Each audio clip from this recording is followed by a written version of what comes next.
बिस्मिल्लाहिर्रहमानिर्रहीम। अस्सलाम वालेकुम। इस वीडियो में हम पीरियोडिक टेबल के इंट्रोडक्शन में एक और केमिस्ट की कंट्रीब्यूशंस की बात करेंगे। लास्ट वीडियो में हमने डुब्रीनियर के लॉ ऑफ ट्राइएड की बात की थी, जिसमें डुब्रीनियर ने एक रूल पेश किया था कि अगर एलिमेंट्स को तीन तीन के सेट में एक ग्रुप में तरतीब दिया जाए तो हर पहला और तीसरा एलिमेंट उनके एटॉमिक मासेस का एवरेज दरमियान वाले एलिमेंट का असल में एटॉमिक मास कहलाता है। लेकिन उसमें कुछ खामियां थी, कुछ फेलियर्स थे, जिसकी वजह से मज़ीद उसमें इम्प्रूवमेंट की ज़रूरत थी। तो उसके लिए 1860 में कैनिज़ारो, ये एक केमिस्ट थे, इन्होंने एटॉमिक मासेस पे मेहनत की और 63 एलिमेंट्स उस वक्त तक डिस्कवर हो चुके थे, उनके एटॉमिक मासेस को एक दफ़ा दोबारा तरतीब दिया। तो उसके बाद न्यूलैंड ने एक नया पीरियोडिक टेबल पेश किया और उसमें एलिमेंट्स को एक और अंदाज में तरतीब दिया। तो आज हम उसी न्यूलैंड के कंट्रीब्यूशंस की बात करेंगे। न्यूलैंड ने एक लॉ ऑफ ऑक्टेव पेश किया। यहाँ पे ऑक्टेव का मतलब होता है, ये निकला है ऑक्टस यानी 8। तो उसने एक 8 का कानून लगाया, जिसको अट्ठे का कानून भी कहते हैं। तो इस सिलसिले में 1864 में न्यूलैंड ने एलिमेंट्स को बढ़ते हुए एटॉमिक मैसेज के हिसाब से तरतीब दिया। नंबर 2, उसने ये नोट किया कि उसका जो पीरियोडिक टेबल था उसमें हर 8वां एलिमेंट पहले एलिमेंट से प्रॉपर्टीज में सिमिलर था। यानी ये उसका जो पेश करदा पीरियोडिक टेबल था उसकी एक शक्ल बनाई गई है। इसमें अगर आप देखें तो न्यूलैंड ने 7 का ग्रुप बनाया था, यानी 1 2 3 4 5 6 और 7। तो उसके मुताबिक उसने ये नोट किया कि हर 8वां एलिमेंट, अगर यहाँ से स्टार्ट करें 1 2 3 4 5 6 7 8, तो ये 8वां एलिमेंट जो है पहले वाले से प्रॉपर्टीज में सिमिलर होता है। उससे पहले जो बात की थी कि न्यूलैंड ने तमाम एलिमेंट्स को बढ़ते हुए एटॉमिक मैसेज के हिसाब से तरतीब दिया था।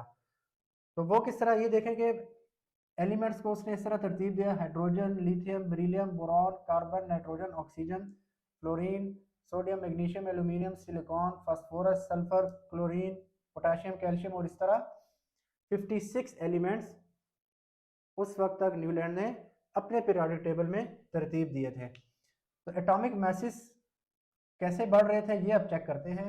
हाइड्रोजन का एटॉमिक मास 1 होता है, लिथियम का एटॉमिक मास 7, बेरिलियम का 9, बोरॉन का 11, कार्बन का 12, नाइट्रोजन का 14, ऑक्सीजन का 16, फ्लोरीन का 19, सोडियम का 23, इसी तरह मैग्नीशियम का 24, एल्यूमिनियम का 27, सिलिकॉन का 28, फास्फोरस का 30, सल्फर का 32, इस तरह क्लोरीन का 35.5, पोटेशियम का 39 और कैल्शियम का 40, और इस तरह ये आगे बढ़ रहे थे।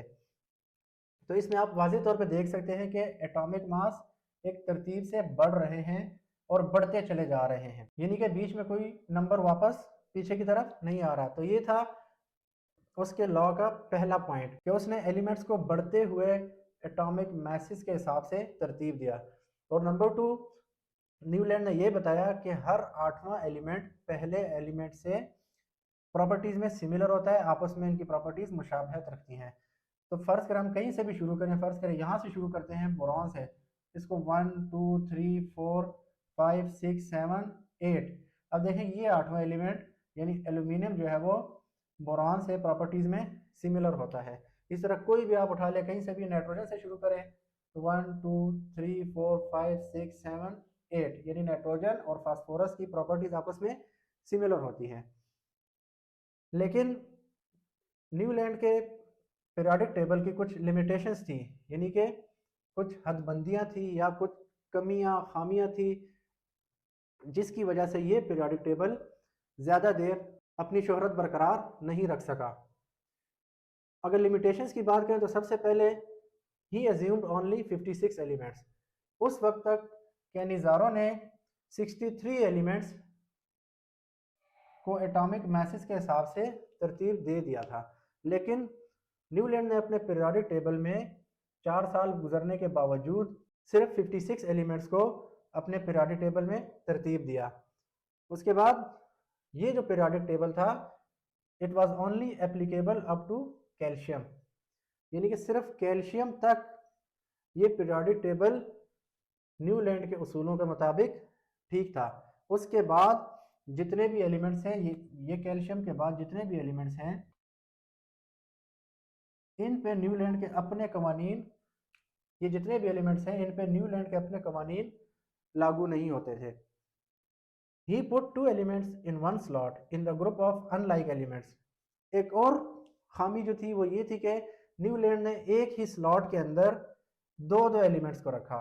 जैसे यहाँ पे देखें तो ये भी एक खामी थी कि एक तो एक ही स्लॉट में दो एलिमेंट्स को एडजस्ट किया, ऊपर से उनको ऐसे ग्रुप में रखा कि वो प्रॉपर्टीज आपस में सिमिलर ही नहीं है। ये कोबाल्ट और निकल, इनकी हाइड्रोजन, फ्लोरीन, क्लोरीन, ब्रोमीन में से किसी से प्रॉपर्टीज मिलती नहीं है। Iron was placed far away from cobalt and निकल। अब देखिए कोबाल्ट और निकल की प्रॉपर्टीज जो है वो आयरन से मिलती हैं, लेकिन इनको एक दूसरे से दूर रखा गया। तो ये वो लिमिटेशन थी जिसकी वजह से ये पीरियोडिक टेबल ज़्यादा शोहरत हासिल नहीं कर सका। उसके अलावा no space was left for further elements. मज़ीद एलिमेंट्स के लिए, जैसा कि इनको इल्म था कि इनसे पहले डोब्रीनियर ने जब अपना पीरियोडिक टेबल पेश किया था तो उस वक्त 32 के करीब एलिमेंट्स डिस्कवर हो चुके थे, जबकि इनके टाइम में 63 तक एलिमेंट्स डिस्कवर हो चुके थे। तो इनको इस बात का ख्याल रखना चाहिए था कि आगे फ्यूचर में मज़ीद एलिमेंट्स भी डिस्कवर हो सकते हैं, तो उसके लिए कोई स्पेस नहीं रखी गई थी। अपना पीरियोडिक टेबल 56 एलिमेंट्स पे क्लोज कर दिया था। और आखिरी बात कि उस टाइम नोबल गैसेस डिस्कवर नहीं हुई थी। तो इस पीरियोडिक टेबल के फेलियर की एक वजह यह भी थी कि कुछ अरसे बाद नोबल गैसेस डिस्कवर हो गई। तो नोबल गैसेस डिस्कवर होने की वजह से ये सारा पीरियोडिक टेबल डिस्टर्ब हो गया। फॉर एग्जांपल हाइड्रोजन के बाद एक नोबल गैस हीलियम का नंबर आता है अब, जो कि उस वक्त डिस्कवर नहीं हुई थी। बाद में जब डिस्कवर हुई तो लिथियम को एक नंबर आगे जाना पड़ा। इसी तरह फ्लोरीन के बाद नियॉन नोबल गैस है, उसका नंबर आता है, जिसकी वजह से ये सारा पीरियोडिक टेबल जो है वो डिस्टर्ब हो गया और फिर वो न्यूलैंड के इन असूलों पर नहीं चल सका। तो ये था पीरियोडिक टेबल के इंट्रोडक्शन में न्यूलैंड की कंट्रीब्यूशन का जिक्र। इस हवाले से अगर कोई कन्फ्यूजन है तो आप नीचे कमेंट बॉक्स में ज़रूर मेंशन करें। वीडियो पसंद आई है तो इसको लाइक करें और चैनल को सब्सक्राइब करें।